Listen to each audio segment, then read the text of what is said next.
नमस्कार दोस्तों, आज मैं फिर से इतिहास का एक महत्वपूर्ण चैप्टर जो कि पिछले क्लास में एक वीडियो में दिया हूं, समाजवाद और साम्यवाद, उसका अगला टॉपिक है। जैसा कि आपको बोर्ड पर दिखाई दे रहा होगा, यूटोपियन समाजवादी के विचार। तो सबसे महत्वपूर्ण बात है, क्वेश्चन पूछा भी गया है कि यूटोपियन समाजवादी का विचारों का वर्णन करें, या यूटोपियन समाजवादी कहते हैं किसे। चलिए हल्का सा आज थोड़ा सा हम डिटेल्स पहले इसके बारे में बता दें, उसके बाद एग्जाम में कैसे लिखना है, उसके बाद फिर मैं एग्जाम में बताऊंगा। देखिए होता क्या है, हल्का सा ध्यान दीजिएगा। पहले हम लोग चलते हैं राजतंत्र के बारे में। राजतंत्र में क्या होता है, तो समाजवाद मतलब क्या है, वाद मतलब क्या होता है। जैसे देखिए समाजवाद, समाजवाद या फिर पूंजीवाद। वाद मतलब होता है क्या, उसके बारे में सोचना। वाद मतलब क्या होता है, उसके बारे में सोचना। जैसे यदि मैं कह दिया वाद समाजवाद, तो समाज बारे में सोचने है। परिवारवाद, परिवार के बारे में सोचना। जातिवाद, जाति के बारे में सोचना है। पत्नीवाद, पत्नी के बारे में सोचना। आनी कहने का मतलब जकरा में बाद लग गया, बाद का मतलब उसके बारे में क्या करना, सोचना। तो ये आपको समाजवाद है, तो समाज में बाद लग रहा है, बाद मतलब समाज के बारे में सोचना। पहले ये सब नहीं था। हल्का सा देखिएगा, थोड़ा सा मिनट लोग दो है क्या बाबू। उसके बाद मैं ये बताने का प्रयत्न कर रहा था कि समाजवाद, ये बताया चैप्टर ही बता दिया हूं, समाजवाद और साम्यवाद के बारे में। अब देखो हल्का सा होता क्या है। पहले राजतंत्र था, राजा का बेटा ही राजा बनेगा, ठीक है, राजा का बेटा ही राजा बनेगा। लेकिन जब राजा ने प्रोत्साहन क्या किया, हल्का समझिएगा केवल अभी समझिएगा। उसके बाद में इसके बारे में क्वेश्चन पूछा गया, उसके बारे में फिर बताऊंगा कि लिखा कैसे जाएगा। राजतंत्र तब हुआ क्या, राजा का ही बेटा राजा बनेगा, कहने का मतलब राजतंत्र में होता था, ठीक है। अब ध्यान दीजिएगा, तो राजा ने क्या किया, कुछ लोगों के साथ विशेष संपर्क स्थापित कर लिया, ठीक है, उसको बढ़ावा दिया। तो वो राजतंत्र से जन्म हुआ किसका, पूंजीवाद का। क्या हुआ, पूंजीवाद। देखो अब ध्यान दो, पूंजीवाद यानी सर पूंजी के बारे में, रुपया पैसा के बारे में सोचना, विचार करना, पूंजीवाद कहलाया। तीन लोगों के विचार की राजतंत्र जो प्रोत्साहन किया, राजतंत्र जो सपोर्ट किया, या राजतंत्र का जो ये बढ़ावा दिया, वो किसको दिया, पूंजीवाद का। जब राजतंत्र पूंजीवाद का बढ़ावा दे दिया, ठीक है, तो अब ध्यान दो होता क्या है।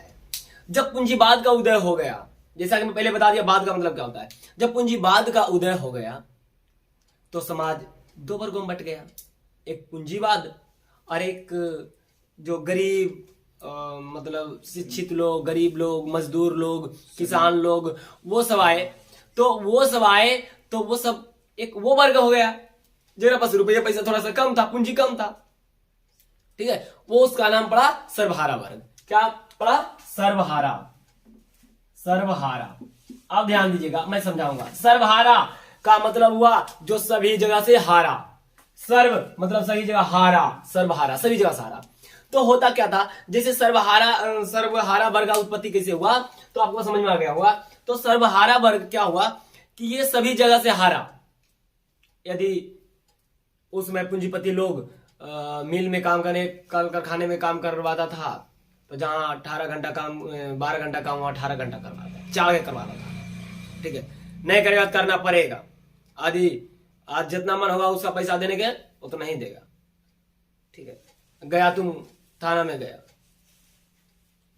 कि केस कीजिए, हम 12 घंटा की जगह हम 15 घंटा काम कर दिए हैं और हमारा 200 के 200, 15 घंटा भी 200 दिया, 18 घंटा भी 200 रुपया भी दिया गया है। मांगते तो मारता है, जाएगा केस करने, पूछेगा कि कहाँ से आया बाबू, कौन कारखाना में, बल्कि कारखाना के मालिक, पुलिस बोल देगा 4, 5, 10 घंटा, ठीक है। वो बड़ा आदमी है, पूंजीपति आदमी है, उसके विरुद्ध तुम आया आवाज उठाने के लिए। समझा रहे हैं क्या। तो उसके बाद बताऊंगा, फिर लिखा जाएगा क्या। तो सर्वहारा वही हुआ जो सभी जगह से क्या हुआ, हारा। अगर पूंजीपति लोग भी परेशान किया, उधर थाना में गया न्याय के लिए, तो न्याय भी नहीं मिल पाया, वहां से भी मारा खाया, तो सर्वहारा वर्ग हुआ। चलिए अब इसी के बारे में कुछ लोगों ने क्या किया, सोचना पड़ा, आरंभ किया। शिक्षित वर्ग, किसान वर्ग, मजदूर वर्ग, है ना, चिंतकों का उदय होता है किसके बारे में सोचने के लिए, सर्वहारा वर्ग के बारे में। तो चलिए आगे बढ़ते हैं, ये आपको समझ में आया होगा। आप ध्यान दीजिए, अब इसके बारे में क्या है, तो कुछ लोगों ने सर्वहारा वर्ग के बारे में चिंतन, मैंने क्या, सर्वहारा वर्ग की उत्पत्ति कैसे हुआ समझ में आ गया होगा, सर्वहारा। अब इसके बारे में कुछ लोग चिंतन करना प्रारंभ किए, इसके बारे में सोचना प्रारंभ किए कि ये सब इसके साथ क्या किया जा रहा है, बहुत गलत काम किया जाता है। इसके बारे में कुछ चिंतक लोग काम करना प्रारंभ कर दिए, चिंतक, ठीक है। आप ध्यान दो बाबू, जब चिंतक लोग आए इसके बारे में सोचने लगे तो इनमें से बहुत सारा जो चिंतक, अक्सर जो ज्यादा चिंतक हुए फ्रांस का हुए, क्योंकि फ्रांस एक समृद्ध राष्ट्र उस समय था, ठीक है। तो इसमें से बहुत सारे चिंतक हुए, देखो, जो कि सर्वहारा वर्ग के बारे में सोचना प्रारंभ किया था। इसमें पहला चिंतक आते हैं, ठीक है, सेंट साइमन। ध्यान से देखिएगा, सेंट साइमन, ठीक है। उसके बाद और बहुत सारे हैं। उसके बाद आते हैं लुई ब्लाउ भी है, चार्ल्स फॉरियर भी है, चार्ल्स, उसके बाद आता है चार्ल्स फॉरियर, चार्ल्स फॉरियर है। उसके बाद लुई ब्लाउ भी है। ये सब फ्रांसीसी, जितना मैं बता रहा हूं फ्रांसीसी है। लुई ब्लाउ है। ये सारे जो है कहां गए, फ्रांसीसी चिंतक है, जो कि सर्वहारावाद के बारे में क्या किया, सोचना प्रारंभ किया। अब ध्यान दो, यही तो हमको कहा गया सेंट साइमन, यही तो हमको, ये सारे के सारे कहां गए, ये सारे के, ध्यान से देखिएगा, ये सारे के सारे जो है चिंतक, ये सारे के सारे चिंतक कहां गए, ये वाला सारे के सारे चिंतक कहां गए बाबू, तो फ्रांस के हैं। ये सब कहां गए, फ्रांस के हैं। अब देखिए इन लोगों का कहना क्या था, विचार क्या था। इन लोगों ने अपना विचार प्रस्तुत किया, अपना मत प्रस्तुत किया। तो पहला है सेंट साइमन, इनका कहना था कि राज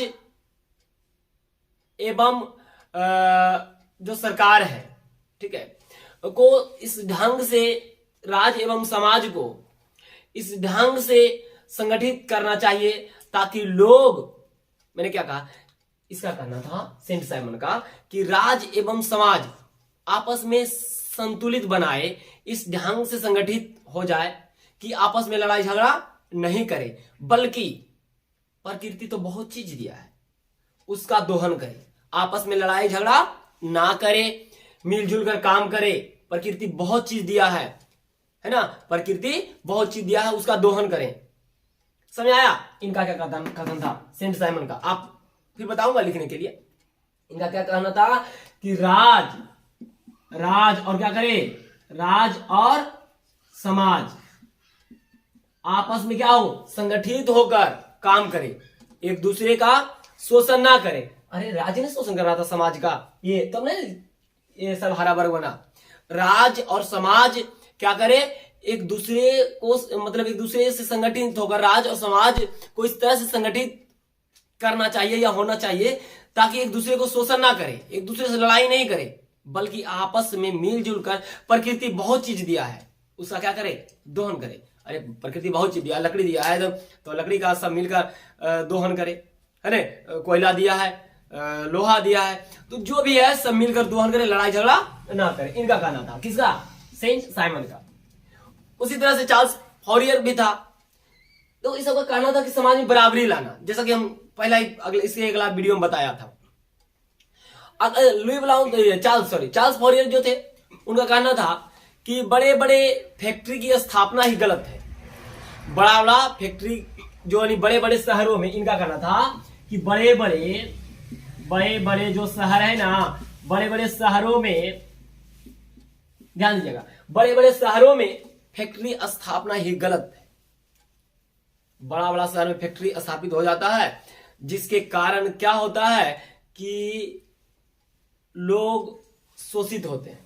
यदि गांव में, कस्बों में, यदि गांव और कस्बा में ये फैक्ट्री बनेंगे, फैक्ट्री स्थापित होंगे, तो क्या होगा कि लोग कम शोषित होंगे।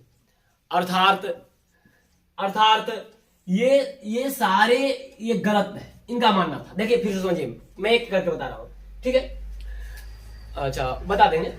तो अब ध्यान दो, तो मैंने कहा कि इनका कहना था कि बड़े बड़े शहरों में जो है ना, कल कारखाना स्थापना ही गलत है। यदि बड़ा बड़ा शहर में कल कारखाना स्थापित होता है, वहां जाता है मजदूर काम करने के लिए, वहां शोषित करता है, इसीलिए गांव में होगा, कस्बा में होगा तो उतना शोषित नहीं होगा। ठीक, इनका लुई ब्लाउ का क्या कहना था, लुई ब्लाउ का कहना था, ये थोड़ा सा चिंतक थे, राजनीतिज्ञ थे। इनका कहना था आर्थिक सुधार के पहले राजनीतिक सुधार क्या है, बहुत जरूरी है। जब तक राजा नहीं बदलेगा, जब तक राजा अपना फेवर का नहीं होगा, अपने अनुसार राजा नहीं होगा, हम लोगों के अनुसार काम करने वाला राजा नहीं होगा, तब तक समाज में कोई परिवर्तन नहीं आ सकता है। ये इनका कहना था, किनका, लुई ब्लाउ का। ठीक है, इसका क्या कहना था बाबू? देखो मैं लिखा था, क्यों नहीं सर आप लिखा दे, क्यों नहीं आप लिखा दीजिए ना, मैं चाहता हूं कि आप सुने और अपने से लिखें तो बहुत अच्छा होगा।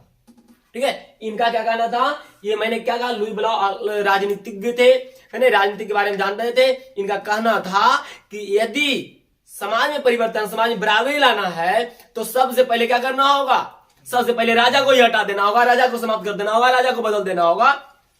और जब तक राजा नहीं बदलेगा तब तक बराबरी या समानता लाना संभव नहीं है। इसीलिए अर्थात आर्थिक सुधार के पहले राजनीतिक सुधार क्या है, जरूरी है। इनका कहना था, क्या कहना था बाबू, हल्का सा हिंट दे देते हैं हम, आर्थिक सुधार, आर्थिक सुधार के पहले क्या, पहले राजनीतिक सुधार, राजनीतिक सुधार, अर्थात क्या, पहले राजा को ही समाप्त किया जाए, अपना फेवर का राजा लाया जाए, तब होगा। ठीक, ये आप देखो, ध्यान दो, ये सारे इनसे, इन लोगों से भी बड़ा एक और निकल गए, आगे इनके बाद रॉबर्ट ओवेन, ठीक है, ओवेन है, रॉबर्ट ओवेन। ये जो थे, रॉबर्ट ओवेन जो थे बाबू, ये इंग्लैंड के थे। कहां थे, इंग्लैंड के थे, ध्यान दीजिएगा, ये कहां के थे, रॉबर्ट ओवेन इंग्लैंड के थे। अब इन्होंने क्या किया, देखो ये सारे स्वप्नदर्शी हैं। अब मैं कैसे स्वप्नदर्शी में बताऊंगा, ये चारों, ये जितने भी हैं यहां पर चिंतक, सब स्वप्नदर्शी, ठीक है, मैं बताऊंगा अभी। तो रॉबर्ट ओवेन क्या किए, पूरा डिस्कस समझ में आ जाएगा। रॉबर्ट ओवेन क्या किए, इन्होंने लोगों में समानता, ये पूंजीपति का बेटा थे, करोड़पति, पूंजीपति समझो, करोड़ों के मालिक थे, ये पूंजीपति थे रॉबर्ट ओवेन, ये इंग्लैंड के निवासी थे। इन्होंने क्या किया, मजदूरों की स्थिति जानने के लिए इन्होंने 2 कारखाना खोले, ठीक है, स्कॉटलैंड के हुक लैंड में, मतलब स्कॉटलैंड में है ना, इन्होंने स्कॉटलैंड की एक जगह है, वहीं पर इन्होंने क्या किए, एक कारखाना खोले, सॉरी 2 कारखाना खोले, 2 कारखाना खोले। और उन्होंने दोनों में, क्योंकि सोचे कि चलो भाई प्रयोग कर लेते हैं, पैसा वाला आदमी था, क्या दिक्कत है, 2 कारखाना खोले। एक कारखाना में लगा दिए ऐसे मजदूरों को जो दुलार प्यार से काम करवाते थे, है ना, और एक में ऐसे लगाए जिसका मार धार से एकदम होना काम करवाते थे। कहने का मतलब, एक यदि कल कारखाना के मजदूर बीमार पड़ गया, उसको बोले अच्छा ठीक, बीमार पड़ गया है, जाओ ठीक है बैठो, जूस पी लो, डॉक्टर आएगा दवाई देगा, एक दिन आराम, अगला दिन से काम करना। समझ रहे मेरा कहने का तात्पर्य, बहुत प्यार से एक कारखाना के मजदूरों को बहुत प्यार से काम करवाए, और दूसरे कारखाना के मजदूरों से इन्होंने कहा, यदि मजदूर का दिया बुखार लगा तब वो काम कर, है ना, भूख लगा आज काम कर, मतलब वहां पर बहुत प्रेशर डाल के करवाए काम, ठीक है, एक मजदूरों से, ठीक है, नहीं करता था, मारो इसको पहले।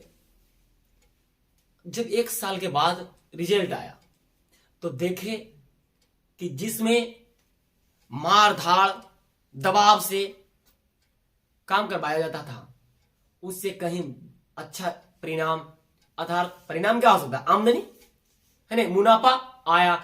जिस कल कारखाने में सब दुलार प्यार से काम करने वाले थे, उसमें जब ऐसा जब देखा प्रयोग आया, तो और कारखाना के मालिक तो करेगा ना कि चलो अच्छा, सब तो दुलारे प्यार से काम करवाते हैं, ढेर फायदा होगा, ठीक है।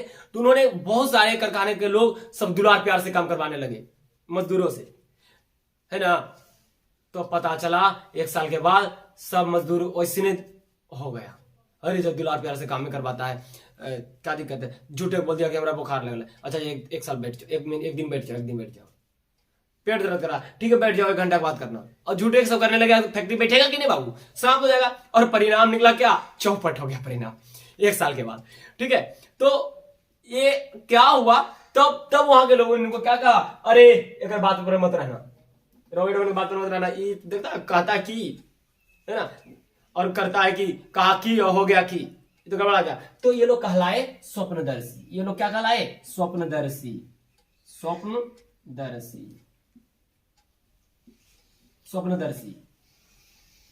होगा, स्वप्नदर्शी कहलाए। अब ध्यान दो, यदि स्वप्नदर्शी समझ में नहीं आया तो मैं समझाता हूं, जैसे देखो बहुत अच्छा सा एग्जांपल से समझ जाओगे, ठीक है। मैंने कहा आप लोग 10वीं के बच्चे हैं, ठीक है, 10वीं क्लास के इस बार एग्जाम दीजिएगा, ठीक है, मान लेते हैं, अब समझ बहुत अच्छा समझ जाओगे। मैं 2 ग्रुप में बांट दिया, इधर 50 बच्चा को इधर कर दिया, 50 बच्चा को इधर कर दिया, ठीक है। एक बच्चा को बोला कि देखो तुम लोग को पढ़ना चाहिए बाबू, अभी 10वां का एग्जाम है, तुम लोग मन से पढ़ना चाहिए और मेहनत करना चाहिए, लो इतना याद करके लाना, बहुत दुलार प्यार से। अगला दिन आया, अरे वो कहीं नहीं याद करके लाएगा तो मार के हौक देंगे, सोटिया रख देंगे सोटा से। अब बेचारा क्या किया, एगो डर से दिन रात पढ़ रहा है, एगो क्या है वो भी पढ़ रहा है, उसको वैसे मारते हैं तो नहीं है, कोई दिक्कत नहीं होगा, समझ आ रहा है ना। तो मैंने क्या क्या उद्देश्य रखा, एगो क्या मीठा मीठा बात बोला, देखो तुम अच्छा नहीं पढ़ के आया, लो आज मिठाई रसगुल्ला खा लो, कल याद करके लाना, ठीक है, कल भी रसगुल्ला देंगे। अब एक लगे आज रसगुल्ला नहीं याद करके आया था, रसगुल्ला दिए, आधो करके ले जाएंगे तो रसगुल्ला देवे करेंगे, धीरे धीरे देह गिरा दिया, ठीक है। और तुम लोग आज नहीं करके लाएगा तो मार के हम पहले लाओ लाठी हम दे दनादन प्रारंभ कर दिए, तो डर है। अच्छा तो बताओ रिजल्ट किसका बढ़िया होगा, जिसको मारे थे। अच्छा देखो क्या अब यहां से निष्कर्ष निकल जाएगा, जिसको मारे थे उसका मारेंगे उसको रिजल्ट बढ़िया आएगा, ठीक है। अब देखो जब परीक्षा दिया या रिजल्ट हम टेस्ट लिए तो हम देखे क्या देखे कि जिसको हम दुलार प्यार करते थे, बहुत ज्यादा मानते थे, उसका रिजल्ट ही गड़बड़ गया। तो मैंने कहा रे बुड़बक मूर्ख लोग, तुम लोग हमारे साथ क्या किया, विश्वासघात किया है, तुमने क्या किया, धोखा दिया, तुम लोग हमको सपना दिखाकर क्या किया, विश्वासघात किया। अर्थात तुम कहा था कि सर हमको मारी और ये नहीं है ना, हम रिजल्ट बढ़िया देंगे, तो ये सब क्या किया, सपना दिखाकर कि रिजल्ट बढ़िया देंगे। अरे सपना दिखाया ना कि रिजल्ट बढ़िया देंगे, और सपना दिखाकर क्या कर दिया, छोड़ दिया। ये सब क्या कहलाएगा, स्वप्नदर्शी कहलाएगा। बुझाया मैंने क्या कहा, समझ में आया। तो आपको मुझे लगता है कि स्वप्नदर्शी समझ में आ गया होगा। तो ये सारे जितने चिंतक हुए स्वप्नदर्शी हुए, ठीक है। इस एग्जाम्पल समझ में आया। तो यही हुआ यहां भी समझिए कि ये सब कहलाए स्वप्नदर्शी, ठीक है। अब रॉबर्ट ओवेन के बारे में तो समझ में आ ही गया होगा, सेंट साइमन, चार्ल्स फॉरियर और लुई ब्लाउ। अब देखो बाबू ये सारे जो हुए फ्रांस के हुए, तो आपसे एक ऑब्जेक्टिव क्वेश्चन पूछ दिया जाएगा कि बताइए इनमें से कौन फ्रांस के नहीं थे, तो रॉबर्ट ओवेन, क्योंकि इंग्लैंड के थे। चलो तो हम रॉबर्ट ओवेन के बारे में चल रहे थे। जब परिणाम निकला तो एगो में रॉबर्ट ओवेन काम करवाए थे, कारखाना में बहुत अच्छा परिणाम आया था ना बब्बू, रिजल्ट बहुत अच्छा हुआ था ना, एगो खराब आया था जिसका मारपीट किए थे।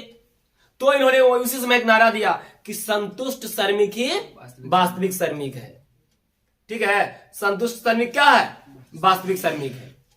जब तक श्रमिक को संतुष्ट नहीं करेगा क्या है उसका, जब तक संतुष्ट उसको संतुष्ट नहीं रहेगा बढ़िया से काम नहीं करेगा। जैसे एग्जांपल मैं देता हूं, अभी धान जला रहा है, ठीक है, धान जला रहा है झरनी पर, एक काम करने लगा, उसको मैं बोल रहा हूं अरे क्या यार बहुत स्लो काम कर रहा है, जल्दी जल्दी करो ना, ठीक है। क्या क्या अटिया लिया, झरनी पर रगड़ रहा है, फिर उठाया देखा धान का दुआर, फिर रगड़ रहा है, दिन भर में 500 नेवरिया झाड़ा, दिन भर में कितना झाड़ा, 500 नेवारी झाड़ा। और उसी को मैं कह देता कि देखिए आपको 500 अटिया झाड़ना है, आप जितना 200 रुपया देंगे, आप जितना जल्दी झाड़ दीजिए, वो 500 रुपया क्या करेगा, 2 घंटा में झाड़ के भाग जाएगा। नहीं समझ आ रहा। तो इसीलिए यहां कहा गया, रॉबर्ट ओवेन कहे कि वास्तविक श्रमिक ही अर्थात संतुष्ट श्रमिक ही वास्तविक श्रमिक है। समझ आया क्या, तो इनका कथन समझ आ गया। तो फिर से एक बार मैं चलता हूं। अब पहले 2 नंबर का क्वेश्चन आएगा, सर्वहारा वर्ग किसे कहते हैं, ठीक है।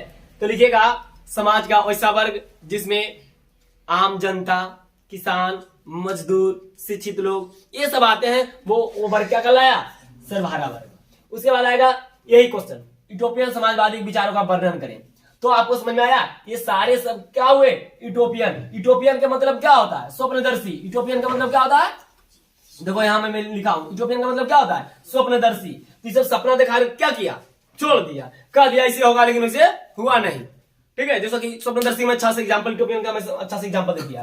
तो सर्वहारा वर्ग समझ आया। तो इसके बारे में सर लिखेंगे कैसे, तो आपको लिखना है, ये लिखना है कि यूटोपियन समाजवादी के विचार, यूटोपियन समाजवादी में जब सर्वहारा वर्ग का उदय हुआ तो उनकी स्थिति को देखते हुए समाज में बहुत सारे चिंतक का आगमन हुआ है, बहुत सारे चिंतक आए, जिसमें बहुत ज्यादा कौन थे, फ्रांसीसी थे, फ्रांस के थे। उनमें से मुख्य थे Saint Simon, Charles Fourier, Louis Blanc और रॉबर्ट ओवेन। ये सारे स्वप्नदर्शी या यूटोपियन समाजवादी कहलाए, ठीक है। सेंट साइमन का कहना था कि सेंट साइमन का कहना था कि समाज में एकता या समानता तभी आएगा जब हम लोग राज्य एवं समाज को मिलकर संगठित होकर क्या करना होगा, काम करना होगा। काम करना चाहिए, आपस में लड़ना नहीं चाहिए, आपस में मिलजुल कर आपको ये सब लिखना है, आपस में मिलजुल कर रहना चाहिए और लड़ाई के आपस में लड़ाई नहीं करना चाहिए। और प्रकृति ने बहुत सारा प्रदत्त दिया है, प्रकृति ने बहुत सारा संपत्ति दिया है ना, उसको आपस में मिलजुल कर क्या करना चाहिए, दोहन करना चाहिए। किनका कहना था, सेंट साइमन का। चार्ल्स फॉरियर का कहना था कि बड़े बड़े जो शहरों में कल कारखाना का स्थापना होता है वही गड़बड़ है, वहीं पर क्या होता है, शोषित वर्ग होता है, वहीं पर आम मजदूरों को क्या किया जाता है, शोषण किया जाता है। इसलिए ये बड़े बड़े शहरों में ही कल कारखाने का निर्माण ही क्या है, बिल्कुल गलत है। बड़े बड़े जगह में फैक्ट्री की स्थापना ही गलत है, ठीक। छोटे छोटे जगह में यदि होता तो शोषण क्या होगा, कम होगा। लुई ब्ला का कहना था, ये मैंने कहा ये हल्का सा आप लोग को लिखना है, लुई ब्ला डैश दीजिएगा, लिखिएगा। ये राजनीतिक भी थे, है ना, राजनीति के बारे में इनको जानकारी था, इसलिए इनका कहना था कि आर्थिक सुधार के पहले क्या होना चाहिए, सामाजिक सुधार होना चाहिए, ठीक है। पानी पी लो। आर्थिक सुधार के पहले आर्थिक सुधार के पहले क्या होना चाहिए, राजनीतिक सुधार होना चाहिए। अर्थात समाज में यदि समानता लाना है, समाज में बराबरी लाना है तो क्या करना होगा, पहले राजा को ही समाप्त करना होगा, राजा को हटाना होगा, राजा को बदलना होगा, अपने लायक, अपने मतलब फेवर का, जो हमारे हित के बारे में सोचे वैसा राजा को लाना होगा। उसके बाद रॉबर्ट ओवेन आए, तो रॉबर्ट ओवेन के 2 कारखाना जो खोले, प्रयोग हुआ उनसे, तो इनका कहना था क्या था कि संतुष्ट श्रमिक ही वास्तविक श्रमिक है। तो ये सारे जो कहलाए, ये क्या कहलाए, यूटोपियन समाजवादी, ठीक है। और यूटोपियन समाजवादी को या स्वप्नदर्शी, आपसे मान के चलो ये नहीं पूछे यूटोपियन समाजवादी के विचार के वर्णन नहीं कहते, स्वप्नदर्शी समाजवादियों के, तो स्वप्नदर्शी को या यूटोपियन समाजवादी को, बात बराबर है, ठीक है। तो मुझे लगता है कि आप पिछले क्लास में मैं बताया था साम्यवाद और समाजवाद, यहां बता रहा हूं यूटोपियन समाजवादी के, बहुत इंपॉर्टेंट क्वेश्चन है, ठीक है। तो यूटोपियन समाजवादी के विचार आपको समझ में आ गया होगा, आपको हिंट दिया गया है, आप अभी तुरंत इसको क्या कीजिए, इसको लिख लीजिए, ठीक है। तो आज बस इतना ही, हम मिलते हैं फिर नेक्स्ट वीडियो में, तब तक के लिए धन्यवाद। यदि वीडियो अच्छा लगता है, आपको लगता है कि यहां से हमारा कुछ देखने के बाद, कुछ समझने के बाद रिजल्ट बढ़िया होगा, तो आप इसको सब्सक्राइब कीजिए, ताकि आपको सूचना जब भी हम वीडियो है ना डालें तो आपको सूचना मिल जाए। तब तक के लिए मिलते हैं, लाइक शेयर करते रहिए, मिलते हैं नेक्स्ट डे, तब तक के लिए धन्यवाद।